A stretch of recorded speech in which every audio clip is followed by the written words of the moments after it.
Então, boa noite a todos. Eu sou Alexandre e hoje a gente vai ter mais uma aula sobre ótica. A gente vai estudar um pouco os instrumentos óticos e o efeito da interferência da luz.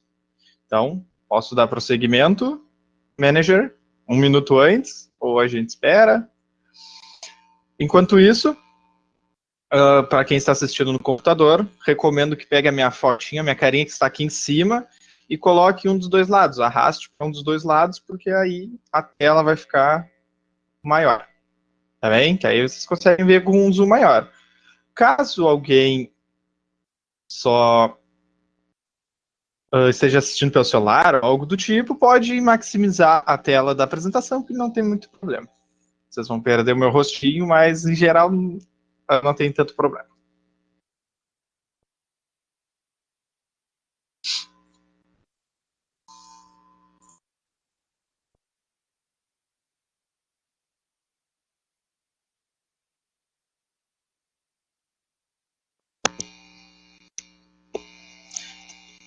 Boa noite, Thiago.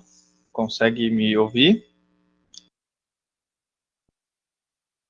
Perfeito. Essa, então, é a terceira aula de ótica. Como são 7h15 pontualmente, a gente vai começar. A gente já trabalhou aqui várias coisas comigo no começo do ano. Para quem acompanhou os encontros síncronos, os nossos encontros ao vivo, eu trabalhei mecânica com o professor João. Eu sei que vocês tiveram bastante conteúdo até aqui. E agora eu estou trabalhando óptica com o professor Felipe. Óptica é um ramo bem importante, ele é bem interessante dentro da física. É um dos ramos que eu me lembro do meu ensino médio, que ele é comentado no ensino médio. Aqui vai ser um outro lado da ótica que a gente já viu. Ele não... Desculpa, ótica não é um conteúdo que cai tanto, mas ela tem a sua importância, sim, dentro da prova do Enem e de outros vestibulares, tá? Então, hoje a gente vai ver instrumentos ópticos e, em especial, o olho humano, que a gente vai ver por quê, e depois um pouco de interferência da luz.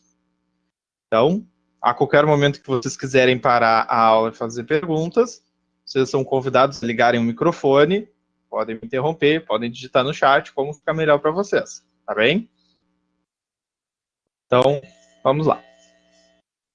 O instrumento óptico que a gente vai olhar, em especial, é o olho humano. É meio estranho, né? Porque é uma aula de física, vocês estão no horário da física, assim, eu sou graduando em física, mas a gente vai comentar um pouco sobre o olho humano. O olho humano, ele é um órgão bem complexo, e isso vocês já viram ou verão dentro da biologia, mas ele é bem importante para a física também. Aqui a gente consegue identificar nessas duas figuras, seja numa fotografia da frente do olho, né, frontal do nosso olho, ou um corte lateral dele, a gente identifica que tem vários componentes que são importantes aqui.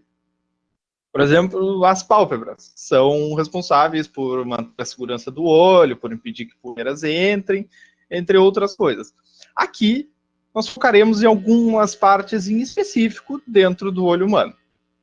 Enquanto isso, eu quero que vocês me respondam, para quem conseguir usar o chat e assistir a aula, se vocês viram isso no ensino médio, se vocês lembram de terem visto o olho, esse tipo de coisa dentro de ótica no ensino médio de vocês.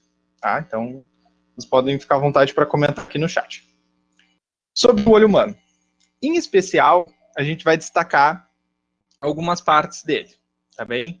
Que são a pupila. A pupila, ela tem uma importância muito grande no olho humano, não que os outros componentes não tenham, né? Mas ela é que é responsável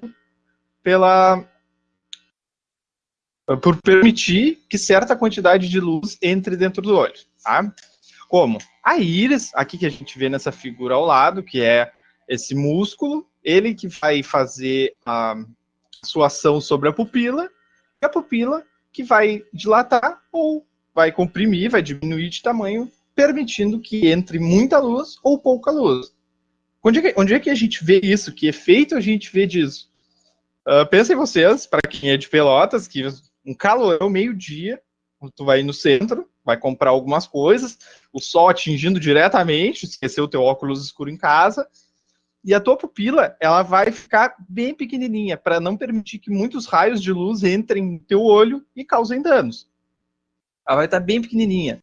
Mas aí tu quer comprar algo num super. E aí tu vai entrar no supermercado, que é um ambiente fechado, e tu vai sentir direto aquele efeito que a gente enxerga a luz de uma maneira diferente. A gente fica até meio tonto, meio confuso, porque a pupila está bem pequenininha, porque estávamos num ambiente que tinha muita luz, e agora a gente entrou num ambiente que tem pouca luz. E essa pupila ela vai ter que se ajustar de tamanho para a gente conseguir enxergar bem o que está acontecendo dentro desse novo ambiente.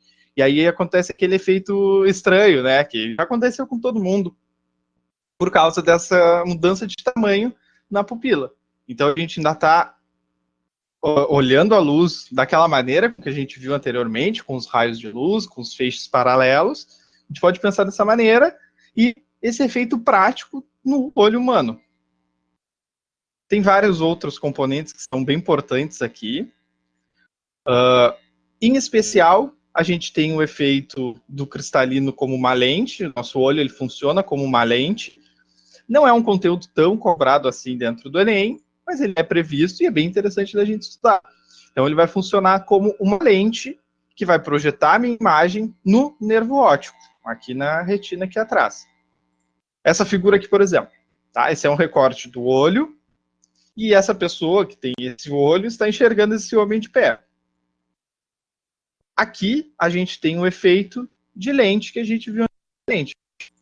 Então, esse carinha aqui ele vai se comportar como uma lente, esse cristalino, e os meus raios luminosos eles vão sofrer esse desvio, eles vão ser projetados dessa maneira. E eles, de fato, são projetados de maneira invertida no nosso olho.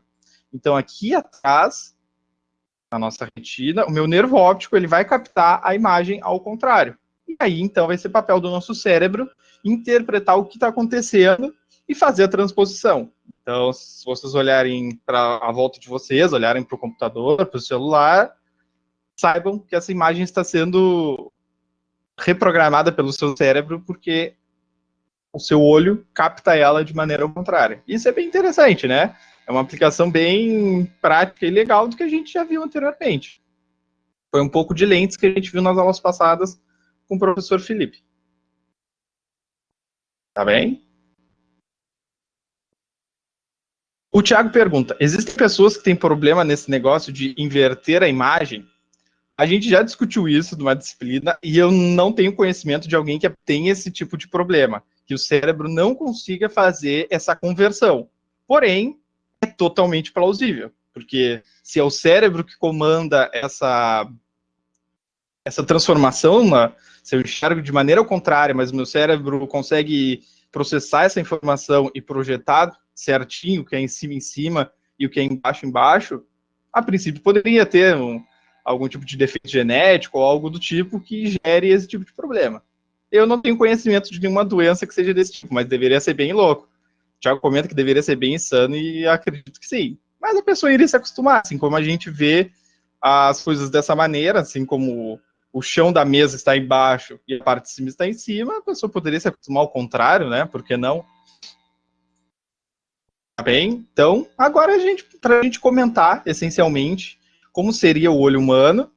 Ele é cheio de componentes, eu tenho o meu humor vítreo, eu tenho o meu líquido dentro dele que vai fazer essa mudança do índice de refração que a gente já viu anteriormente, eu tenho o meu comportamento de lente no cristalino, eu tenho os músculos da íris, eu tenho a minha córnea, que é o que é transplantada normalmente, às vezes a pessoa morre e os familiares aceitam e a pessoa pode ser uma doadora de órgãos, ela vai doar a córnea dela.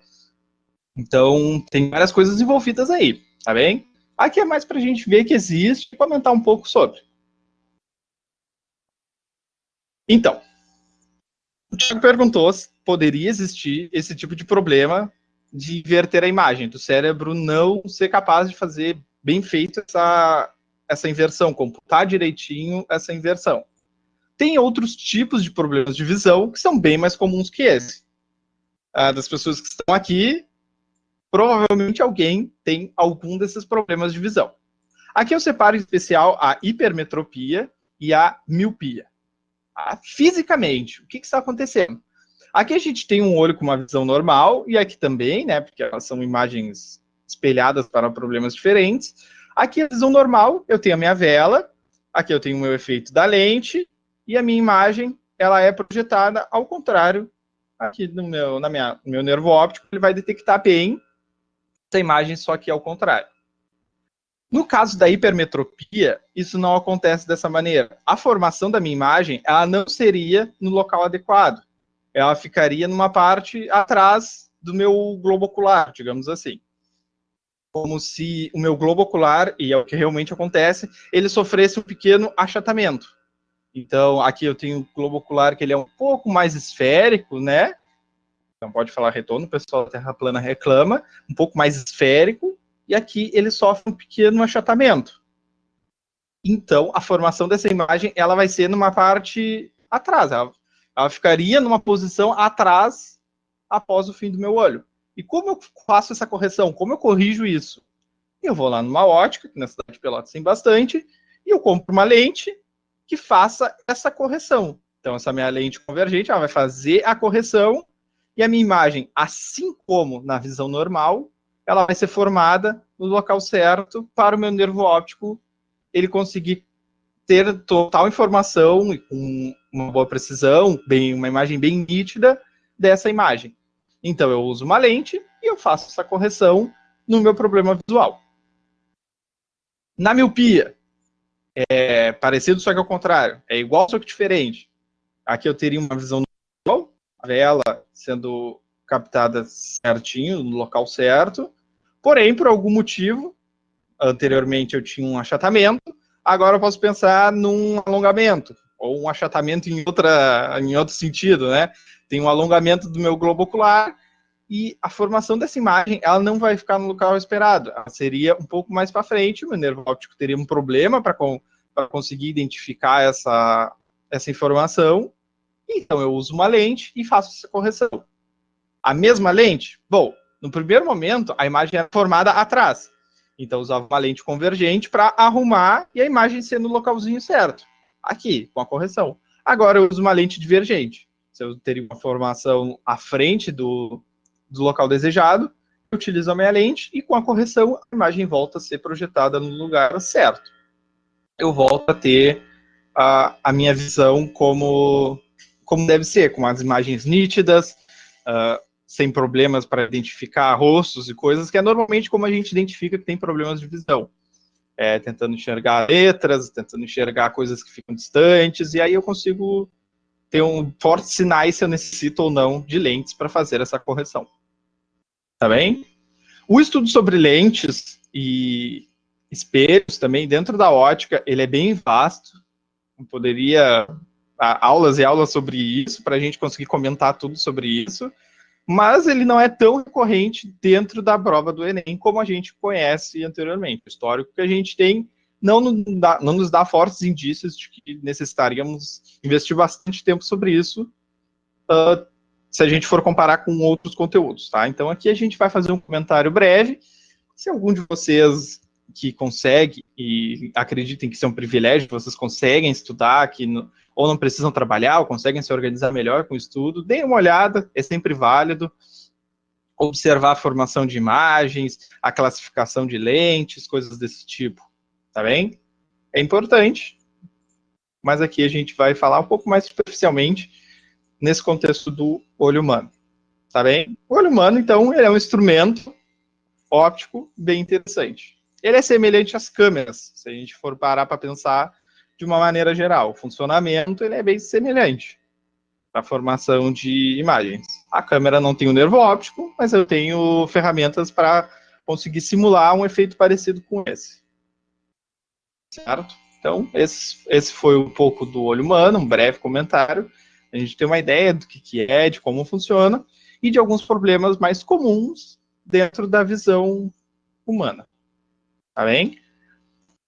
Então, como a gente tinha comentado, agora a gente vai para a segunda parte da aula, que seria a gente tratar com a interferência. Tá? E aqui é interessante, porque aqui a gente consegue fazer um paralelo bem interessante. É interessante porque o paralelo é interessante. Ficou meio redundante, mas a ideia é essa.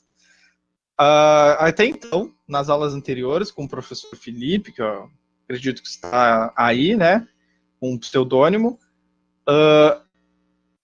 a gente trabalhava a luz como uma maneira bem específica, o que a gente chama de ótica geométrica, porque nos preocupávamos com a luz, a sua propagação, seus efeitos, a partir de uma perspectiva.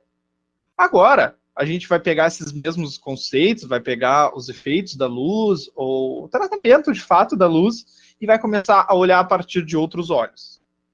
É interessante que eu botei versos justamente para gerar esse conflito, porque isso não é uma competição. Não é uma competição de qual é melhor, se a ótica física é melhor que a geométrica, se a física é mais completa, ou se uma está certa e a outra está errada.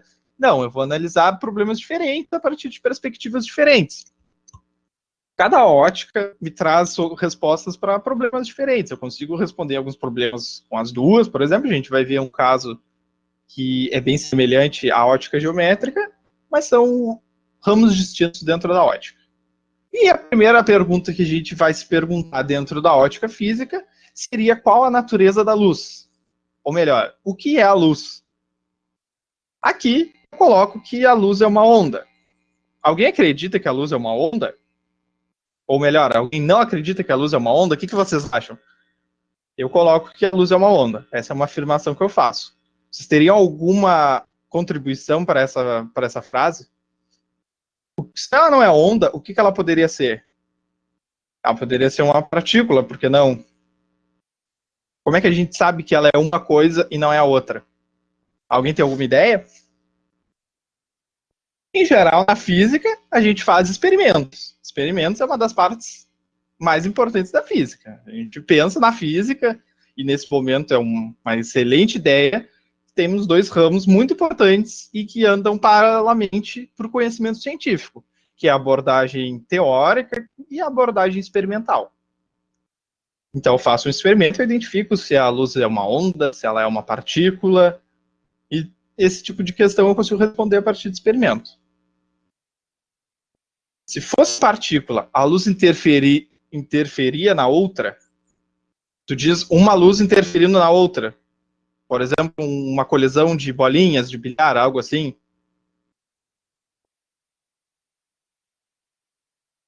Isso, tá, não precisa ter o medo do caso fosse. A gente está aqui conversando cientificamente. Se eu analisar a luz como uma partícula, eu poderia, sim, ter esse choque entre luz.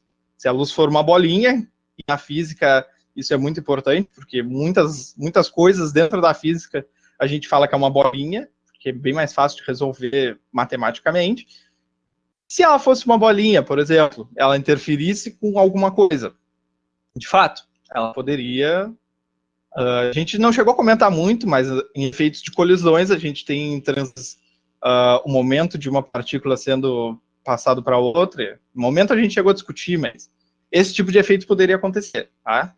Porém, essa abordagem da luz como uma partícula, ela está certa. A luz é uma partícula. E a gente vai ver isso em algumas aulas futuras. Porém, agora a gente vai ver que a luz é uma onda.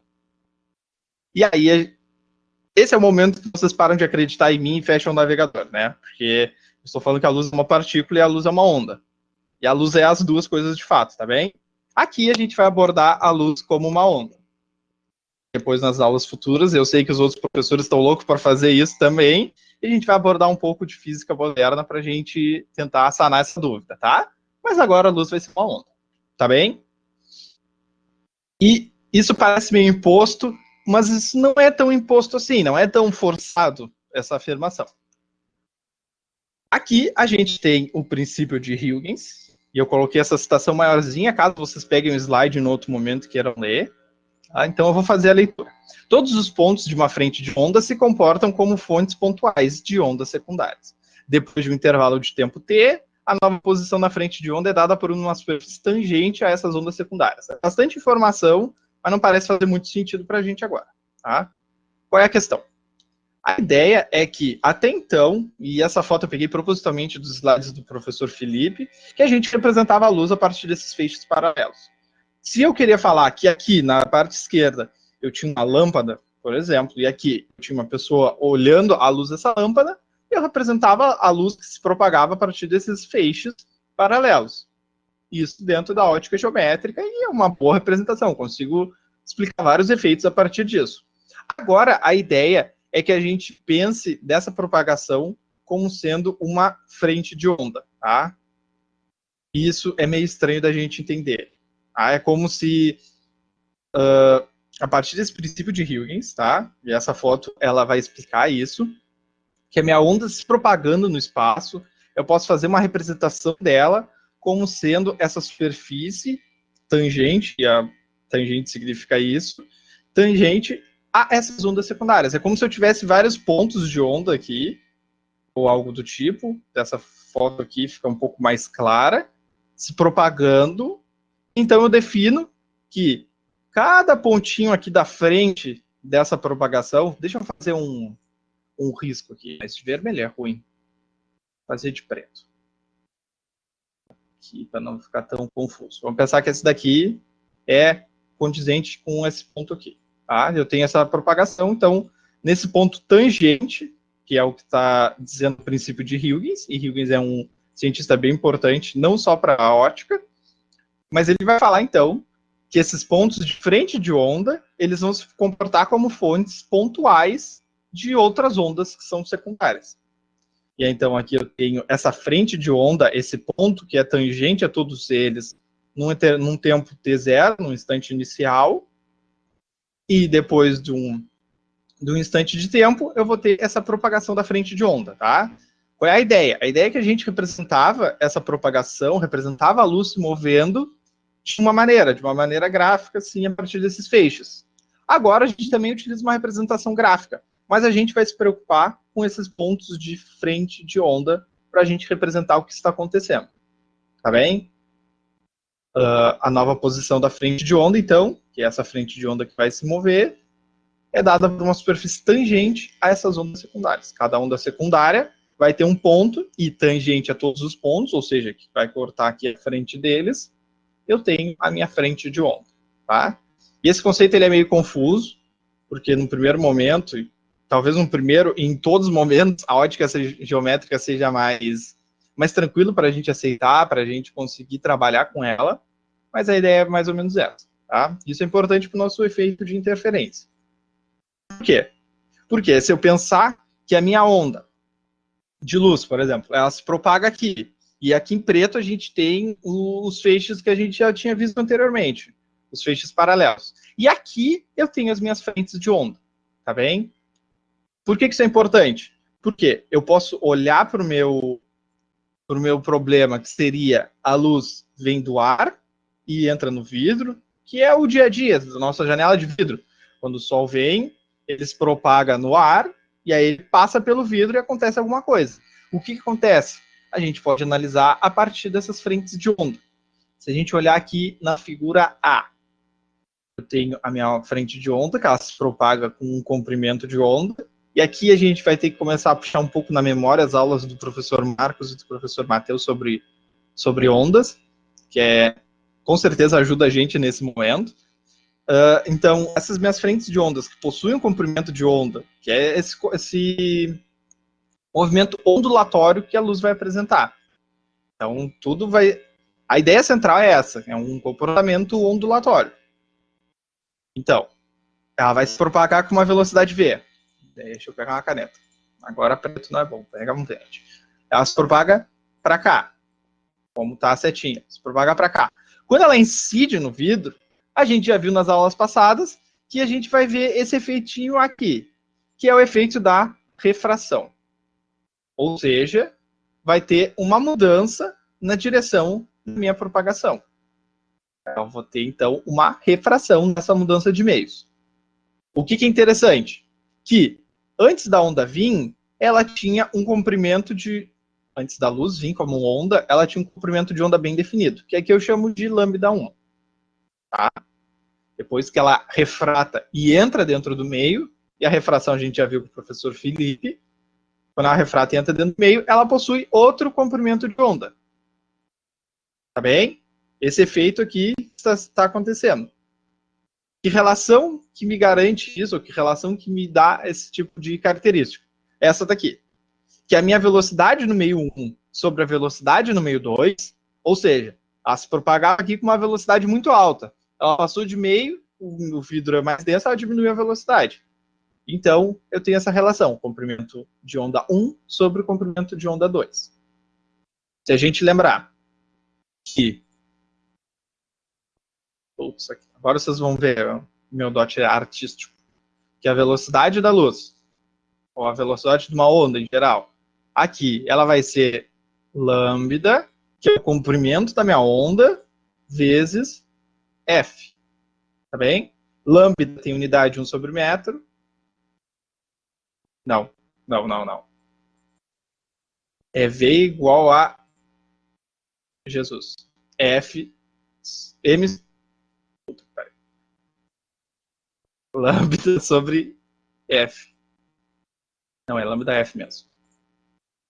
Desculpa, que eu vi de uma atividade agora de mais de uma hora, tô meio bichado. Lambda tem comprimento de metro e frequência tem comprimento de 1 sobre segundo, tá? É isso. Se os professores quiserem comentar, mas é isso, tá? Essa relação ela é bem definida, já que eu tenho uma frequência constante para o meu movimento, tá bem? Porém, o meu comprimento de onda muda.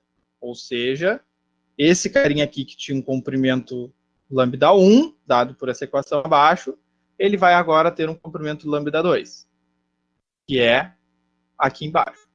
E um sobre o outro é igual a velocidade 1 sobre velocidade 2. Tá bem? Deu para pegar a ideia? Agora, a gente não está fazendo muita coisa nova. A gente está vendo a refração a partir dessas frentes de ondas. O que acontece com essa frente de onda? Então, se cada... que a gente viu anteriormente, se cada feixe sofre essa refração e muda de direção, a minha frente de onda também sofre esse mesmo efeito e muda a sua direção. Outro ponto importante para a gente comentar e que pode salvar a vida de vocês no Enem, numa questão um pouco mais conceitual, é o índice de refração. O índice de refração é uma das poucas unidades na física que não possuem dimensão, eles não têm uma unidade. É uma grandeza física que não tem uma unidade. Por quê? Porque C é a velocidade da luz, que é metros por segundo. E V é uma velocidade que ele vai apresentar no meio, que é metros por segundo. Então, essa razão, ela vai ser sempre adimensional. Eu não vou ter o resultado aqui em metros ou em segundos, porque todas as unidades elas vão ser simplificadas durante essa divisão, quando eu dividir um pelo outro. E o índice de refração, então, é essa relação de como a minha velocidade da luz vai se comportar quando ela incide num meio, ou quando ela passa de um meio para o outro, certo? Bem, isso a princípio não é muito novidade, né? A gente já viu anteriormente um pouco sobre isso. Agora, a partir da perspectiva das frentes de onda. Mas e aí? O que acontece se eu tenho a minha onda se propagando, a minha luz se propagando, e ela passa em diferentes meios? Então, diferença entre os índices de refração, eles vão resultar numa diferença entre as fases da onda, tá bem? Por quê? Aqui eu tenho do lado esquerdo, vou desenhar aqui uma lâmpada verde, é meio estranha. Não, tem amarelo, vou desenhar uma lâmpada laranja. Aqui eu tenho uma lâmpada, aquele suporte fosca, e uma lâmpada, tá? Ela está emitindo uma luz. E aqui eu tenho dois meios diferentes. Sejam eles qual for. Aqui eu tenho, por exemplo, água e aqui eu tenho ar. Quando essa mesma onda passa por meios diferentes, eu tenho esse efeito que é a mudança na fase entre elas. Vai resultar numa diferença entre a fase das duas. Lembrando, a onda agora está sendo tratada como uma onda. A luz está sendo tratada como uma onda. Tá bem? Então, a luz é uma onda, ela vai incidir no meio N2 e vai incidir no meio N1. Quando ela sair dos dois meios, ela vai apresentar ou não uma diferença de fase. Mas se a gente analisar dentro dos dois meios, aqui o ar, por exemplo, e aqui... Vamos fazer o contrário. Aqui a água e aqui o ar, eu vou ver que essa minha propagação da minha onda, ela vai sofrer uma diferença entre as fases delas. tá bem? Essa que é a questão chave para a gente entender como vai funcionar essas questões de interferência, já que a luz é uma onda para a gente aqui. Essa interferência resultante, eu vou ter então a minha onda se propagando no meio, a onda que se propaga em outros, se esses meios possuem índices de refração diferente, eu vou ter diferença entre a fase quando elas incidirem depois, quando elas se encontrarem. Como assim? Se a gente lembrar lá das aulas de ondas, eu tenho aqui a minha onda e eu tenho embaixo uma onda que apresenta a mesma propagação, ela parece ser a mesma onda. De modo que a minha interferência resultante, ela vai ser construtiva. Eu vou ter um aumento considerável aqui nos meus picos e nos meus vales. Eu vou ter, então, uma interferência construtiva. Agora, se eu tiver a minha onda, a mesma do caso anterior, e agora eu tiver outra onda que está numa fase diferente e que a soma entre elas gere uma onda destrutiva, eu posso analisar essas seções de fase. Tá? Como assim? Eu tenho a minha onda e eu tenho uma outra onda. Se a gente olhar, o pico de uma coincide com o vale da outra. Aqui eu tenho o pico, vou pegar um lápis, aqui eu tenho o pico dessa onda e aqui eu tenho o vale da outra. Se eu somar essas duas ondas, o meu resultado vai ser zero. No instante futuro, aqui eu tenho um instante que a onda está numa posição zero aqui e aqui também. O efeito é o mesmo. Aqui embaixo, nesse instante de tempo, a posição da onda está num vale e lá em cima está num pico. A soma é zero. O que isso significa? Isso significa que, graças a essa mudança de fase entre as duas ondas, eu tenho o efeito visual de uma interferência completamente destrutiva. Certo? Essas são as minhas interferências. Eu posso ter interferências intermediárias entre a completamente construtiva e completamente destrutiva. Mas aqui a gente vai analisar essas duas para o nosso efeito de interferência que a gente quer ver a partir da luz. Aqui, então, tem um experimento muito famoso, e esse é um dos experimentos mais legais que a gente faz na universidade, e é o experimento de Jung. Então, eu vou botar um videozinho aqui para nós, para a gente, antes de tratar com ele, a gente lembrar algumas questões. Como funciona essa difração das minhas ondas? Carregar vídeo. Não é. Tá. Então, estou aqui a 0 minutos e eu vou dar play e a gente vai assistir junto o vídeo.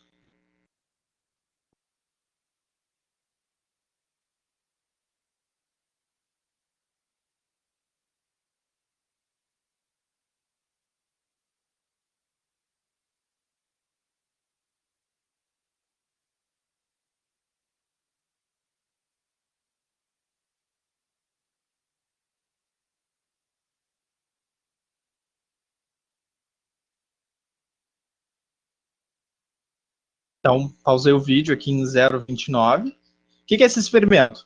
Eu tenho aqui a minha cuba com meu material e eu tenho algo que vai gerar ondas, que vai fazer essa propagação das ondas. Aqui em 0,34, a gente está vendo a propagação das ondas. Nossa, a minha haste azul ela está se movendo para cima e para baixo, que está gerando esse efeito de ondas na minha cuba de vidro. Isso aqui não é nenhuma novidade, a gente consegue ver isso, por exemplo, na praia.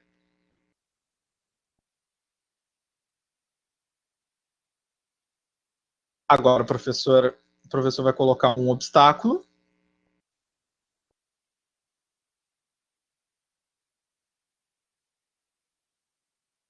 Tá. O que a gente está enxergando? Aqui na parte direita as ondas seguem se propagando e aqui tem um obstáculo.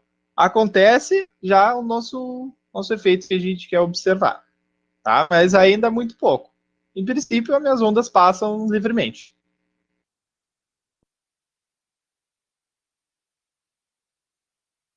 Agora o professor vai adicionar a outra.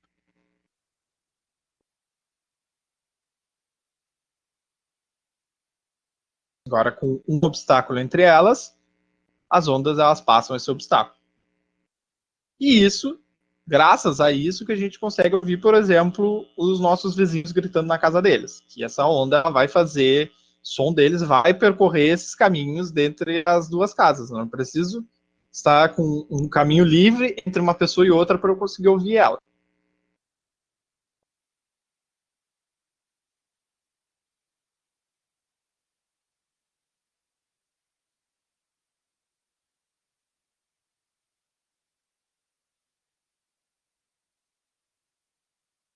Então, agora o professor colocou os obstáculos próximos e a gente observa esse efeito de difração.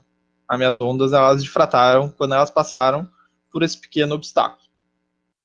Porque eu estou trabalhando com uma onda, certo? Isso aqui é uma onda, é a minha onda do mar se propagando, é uma onda. Ondas apresentam esse efeito de difração quando elas vão passar por esse pequeno orifício. Então, vamos voltar. Esse efeito que a gente está vendo aqui.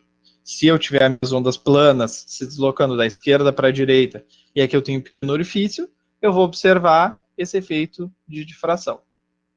De mesmo modo, se em vez de um orifício, de vez de uma fenda, eu tiver duas, que é a imagem à direita, eu, além de observar o efeito em um dos orifícios, eu vou enxergar no outro também. Enxergaria o efeito nas duas fendas, gerar a condição de ondas que a gente vê aqui. Tá? Agora parece meio estranho, né? Que eu tenho o efeito gerado por uma, mais o efeito gerado pela outra. E é mais ou menos isso que a gente vai estudar, só que não com ondas do mar. Então, esse carinha aqui, nosso Jung, ele vai realizar esse experimento, só que ele não vai usar essa cuba de água que nem o professor utilizou no vídeo. Ele vai utilizar uma fonte de luz. Então, ele vai pegar a fonte de luz e ele vai colocar na direção dessa primeira fenda. Aqui eu tenho a fenda F1. E ele vai observar que essa minha luz se propagando, ela sofreu essa difração. Então, isso é um fortíssimo indício de que a luz é uma onda, porque a luz sofre esse efeito de difração, assim como todas as outras ondas. A onda se propagando, ela sofre o efeito de difração. Quando essa minha onda é difratada, e isso é importante, passa por um momento F2, onde tem duas fendas, ela vai sofrer mais uma difração dupla, o que vai resultar num efeito de máximos e mínimos. Tá? O que isso aqui está acontecendo? O que está acontecendo aqui? Essa minha onda, que ela foi difratada no primeiro momento, e depois ela passou por dois pequenos orifícios e sofreu outras difrações, ela vai incidir no meu anteparo, ela vai resultar lá na minha parede, que eu quero observar o efeito, e eu vou conseguir identificar o efeito de máximos e mínimos naquela minha parede, que é a minha interferência. As ondas que passam pelas fendas, elas se superpõem e formam uma figura de interferência. O anteparo vai apresentar regiões claras e escuras que a gente chama de franjas. Não tem uma foto do efeito físico aqui, eu ratei. Mas o efeito físico observável seria, então, uma composição entre locais em que eu tenho máximos luminosos, em que eu tenho regiões claras, e locais onde eu tenho regiões escuras, que é de interferências destrutivas. E esse efeito de interferências construtivas e destrutivas geram o meu efeito do experimento de Jung. E isso é uma forte evidência de que a luz ela é de fato uma onda. Como é que funciona esse experimento? E aqui é interessante a gente comentar um pouco para a gente entender como se dá de fato essa relação e como Jung identificou que isso poderia acontecer. Então, aqui tem uma citação que a luz do laser, a difrata do primeiro, passa pelo segundo, e aqui eu tenho a minha fenda dupla, que é esse pequeno orifício aqui e o pequeno orifício aqui. Se a gente pensar só nos pontos que vão resultar aqui numa posição, seja de máximo ou mínimo, tanto faz para a gente nesse momento. Eu terei um ponto, e eu consigo prever isso, e de fato isso funciona, eu consigo prever se nesse ponto em específico eu vou ter uma região clara ou uma região escura. Se eu vou ter uma interferência construtiva ou uma interferência destrutiva. A partir do meu ΔR, tá? Que é definido como a diferença entre os caminhos percorridos pela luz das duas fendas até alguma posição do anteparo. Então eu analiso a diferença do meu caminho que a minha luz percorre e eu identifico se vai ser um ponto de máxima ou um ponto de mínimo. Ele é definido dessa maneira. É um múltiplo par de meio comprimento de onda para uma interferência construtiva ou um múltiplo ímpar do comprimento de onda para uma interferência destrutiva. Tá bem? Aqui eu coloquei entre aspas, então, um experimento de interferência de dupla fenda de Young. A intensidade luminosa em cada ponto da tela de observação depende da diferença ΔL entre as distâncias percorridas pelos dois raios até chegarem ao ponto. ΔL, que aqui na figura é ΔR, tá? Mas é a mesma definição. É as distâncias percorridas pelos meus raios luminosos até chegar no ponto em que eu quero analisar. E isso vai me gerar o efeito de máximos e mínimos que eu quero estudar. E isso é uma parte bem importante da ótica física, no entendimento da ótica física.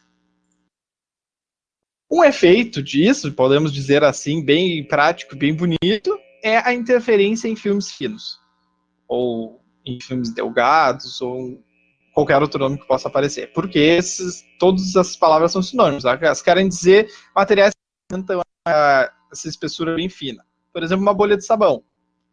Esse efeito que a gente está observando na bolha de sabão, ele é chamado de iridescência, que é essa representação do arco-íris, digamos assim, que é visual, é eu olhar e eu identificar, oh, parece um arco-íris, as cores, é o efeito iridescente. Por que acontece esse efeito iridescente nesses materiais? Aqui, uma bela figura que eu fiz, né, dá para ver a qualidade. Se a gente pensar em um raio somente se propagando, ele vai incidir sobre a minha bolha de sabão e parte dele vai refletir, mas parte dele vai refratar para dentro da minha bolha de sabão.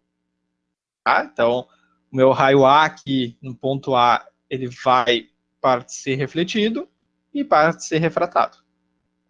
Do que entra dentro da bolha de sabão. Lembrando, isso aqui é uma espessura fina, ele é um filme fino, delgado. Ele entra dentro da bolha, que tem uma espessura bem fina, e ele sofre o mesmo efeito de novo. E, em especial, a gente quer analisar o efeito de reflexão. Então, o raio vem, ele atinge um ponto, parte é refletido, parte é refratado. Do que refrata para dentro do meu filme fino, eu estou me importando com o que é refletido. Então, ele é refletido de novo até o ponto C, e do ponto C ele é refratado. Tá bem? Isso parece confuso, tá? Porque são várias informações, mas depois que a gente pega o conjunto total, fica um pouco mais tranquilo. O raio de luz incide na superfície da bolha, parte é refletido, parte é refratado. Do que é refratado, quando ele vai mudar de meio novamente, ele é refletido de volta. E, onde aqui no ponto C, ele é refratado. O que acontece, então, é esse efeito aqui que a gente já viu. Ou seja, essa é a representação esquemática do que está acontecendo, tá? E eu tenho a minha luz, ela sendo projetada até os meus olhos, ela vindo até os meus olhos, e com essa diferença motivada por esse caminho que a luz percorreu, tá? Vamos ver um videozinho. E aqui eu deixei como um ticket só para quem quiser realizar esse experimento em casa. Ele é super tranquilo de fazer, dá para fazer com uma bolha de sabão e uma fonte luminosa do celular mesmo. E o efeito observável é bem legal vale a pena o esforço. É o primeiro link ali, ensina a fazer. Então aqui a gente vai olhar um outro vídeo de interferência.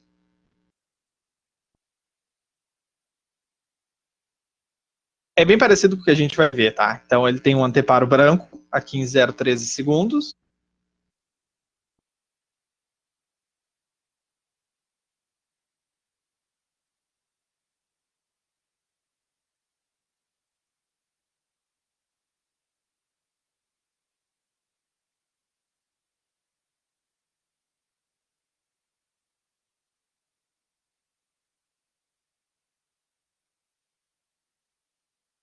Então, parei aqui em 0,38. São tudo coisas que nós temos em casa. Aqui é um pedaço de arame, uma corda, que foi enrolada no arame, sabão para gerar essa película delgada que a gente viu agora na bolha de sabão redondinha. Aqui o efeito é o mesmo. É aquele que as crianças fazem a bolha de sabão para soprar. E uma luz que vai incidir nessa minha bolha de sabão.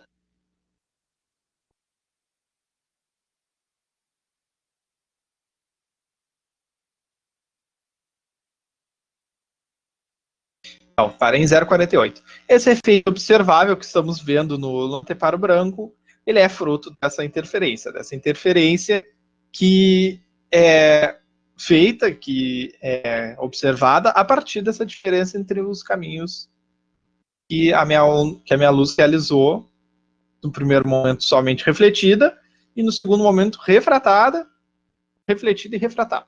Tá bem?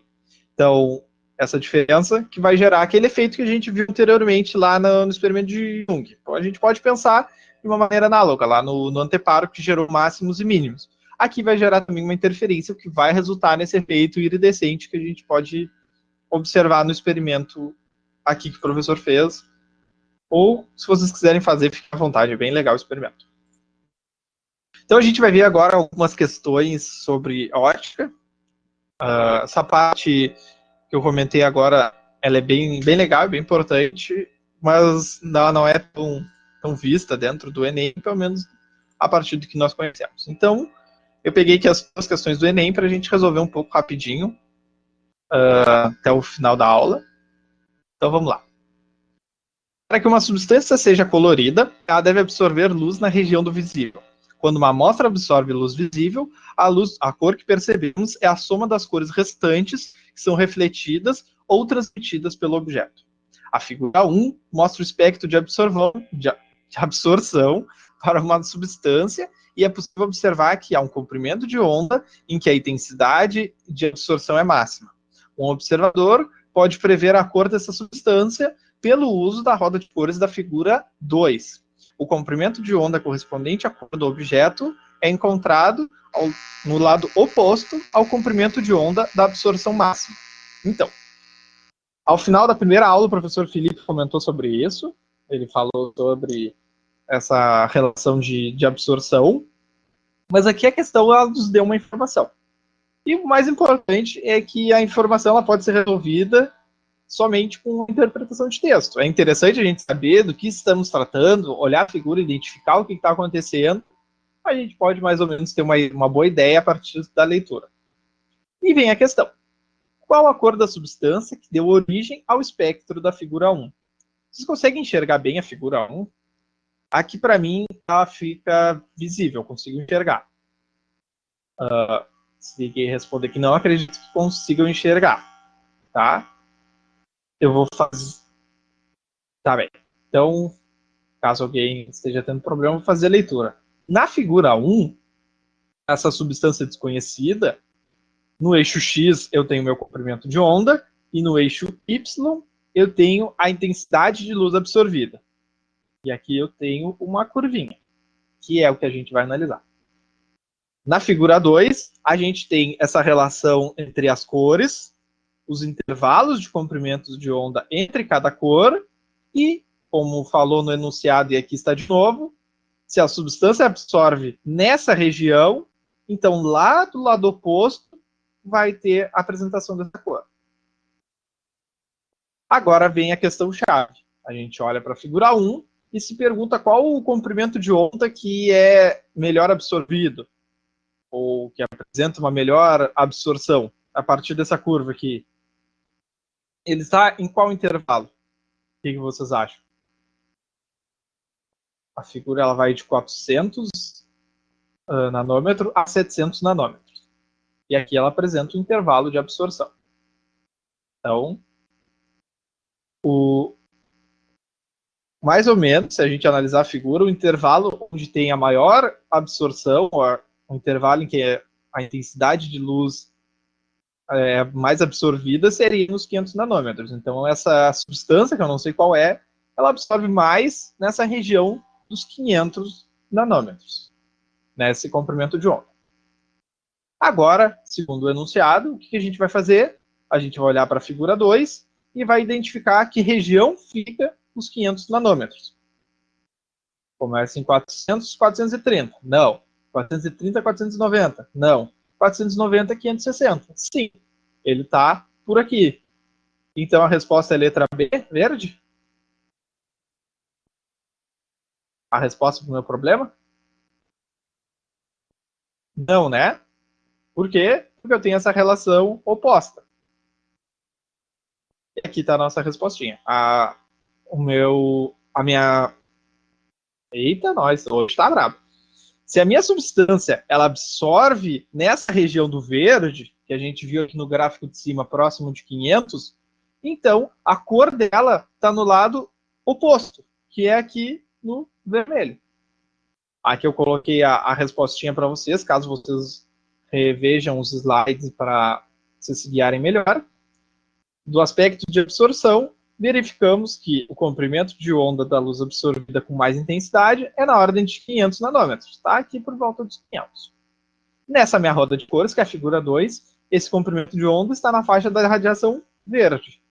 E a cor apresentada pela substância que tem origem ao espectro será a vermelha. Tá bem? Letra E. Então, a gente já sabe um pouco o que é a onda, o que é a luz, se a luz é uma onda, se ela apresenta esse comprimento de onda, a gente já sabe um pouco como se localizar dentro da questão. E aí, com um pouco de interpretação, a gente conseguiu resolver. Essa questão ela foi retirada do Enem de 2014, se eu não me engano, alguns Enems atrás. Aqui, eu tenho uma segunda questão, ela é um pouco mais textinho, não tem foto. Essa é de 2014, então a outra era mais recente. Essa aqui fala assim: é comum os fotógrafos tirar fotos coloridas em ambientes iluminados por lâmpadas fluorescentes, que contêm uma forte composição de luz verde. A consequência desse fato na fotografia é que todos os objetos claros, principalmente os brancos, aparecerão esverdeados. Para equilibrar as cores, deve-se usar um filtro adequado para diminuir a intensidade da luz verde que chega aos sensores da câmera fotográfica. Na escolha desse filtro, utiliza-se o conhecimento da composição das cores de luz primária, vermelho, verde e azul, e das cores de luz secundárias, que é o amarelo, que é vermelho mais verde, ciano, verde mais azul, e magenta, que é vermelho mais azul. Na situação descrita, lá da minha luz verde, qual deve ser o filtro utilizado para que a fotografia apresente as cores naturais do objeto? O que vocês acham?